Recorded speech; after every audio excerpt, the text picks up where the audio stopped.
सिर्फ एक मूवी के कमिटमेंट के लिए वो 4 साल तक अपनी फैमिली से दूर रहा। 5 साल तक उसने उस मूवी के अलावा कोई और मूवी साइन ही नहीं की।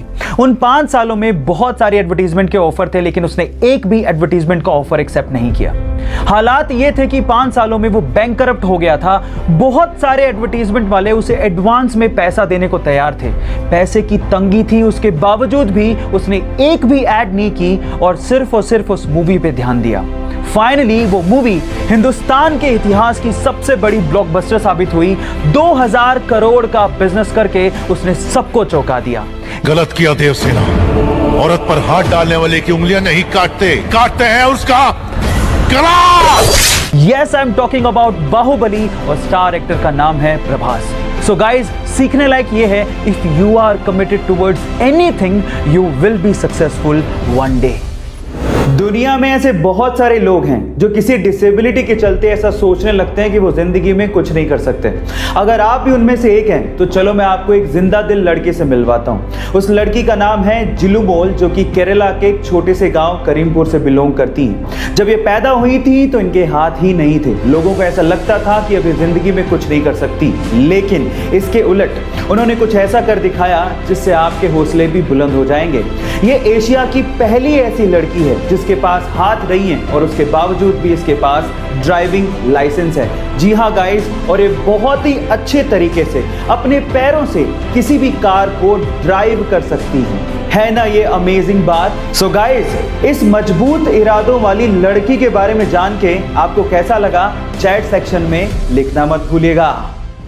एक बार एक ट्रैक्टर मैन्युफैक्चरिंग कंपनी के ओनर ने फरारी खरीदी। उस फरारी में कई उन्हें क्लच में प्रॉब्लम्स नजर आई, जिसकी शिकायत उन्होंने डायरेक्टली फरारी कंपनी के मालिक एंजो फेरारी को कर दी। एंजो फेरारी से खफा होकर इस बंदे को इंसल्ट करते हुए कहा कि तुम सिर्फ ट्रैक्टर चलाने लायक हो, ये फेरारी तुम्हारे बस की बात नहीं। इस इंसल्ट को अपना मोटिवेशन बना के उस बंदे ने फेरारी को टक्कर देने के लिए एक कार मैन्युफैक्चरिंग कंपनी बनाई, और वो कार मैन्युफैक्चरिंग कंपनी आज के समय वर्ल्ड की सबसे ज्यादा लग्जरियस कार मैन्युफैक्चरिंग कंपनीज में शुमार है। Yes, I am talking about Lamborghini, और फाउंडर का नाम था फेरुशियो लैम्बोर्गिनी। गाइस, यहाँ सीखने लायक बात यह है कि जब कोई आपकी इंसल्ट भी कर देना तो उसको पॉजिटिवली लेकर अपने लेवल को उस हद तक लेके जाओ जहां पर दुनिया आपको सलाम करे।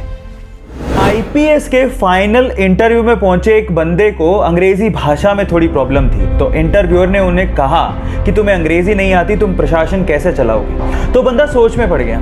तो इतने में इंटरव्यूअर ने कहा कि कोई बात नहीं, पानी पी के जवाब दे दो। तो उस बंदे ने सोचते हुए कहा कि सर मैं पानी नहीं पी सकता। तो इंटरव्यूअर ने कहा कि क्यों नहीं पी सकते। तो उसने कहा कि ये पानी मैं इसलिए नहीं पी सकता क्योंकि ये कांच के ग्लास में है, मुझे स्टील के ग्लास में पानी पीना है। तो इंटरव्यू को गुस्सा आ गया। उसने कहा कि पानी का ग्लास से क्या लेना देना।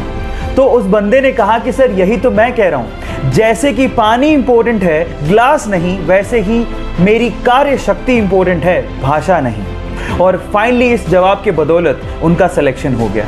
और ये रियल घटना, और उस बंदे का नाम है आईपीएस मनोज कुमार शर्मा। गाइज, आप लोगों का इसके बारे में क्या सोचना है, चैट सेक्शन में लिखना मत भूलिएगा।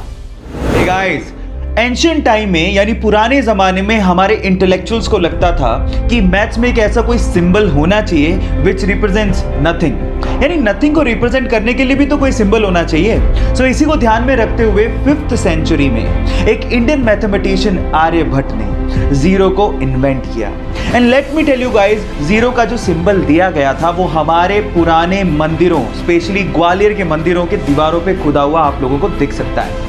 सो गाइज, अगर आप ये सोचते हैं कि जीरो की इन्वेंशन कोई बड़ी इन्वेंशन नहीं है, तो मैं आपको आपकी जानकारी के लिए बता देता हूं, अगर जीरो इन्वेंट नहीं हुआ होता ना तो बाइनरी लैंग्वेज नहीं आती, और बाइनरी लैंग्वेज नहीं आती तो एक कंप्यूटर लैपटॉप कुछ नहीं होते। जब शून्य ना देता भारत तो चांद पे जाना भी मुश्किल था। क्या आपको पहले से बात पता थी? और नहीं पता थी तो चैट सेक्शन में लिखना मत भूलिएगा।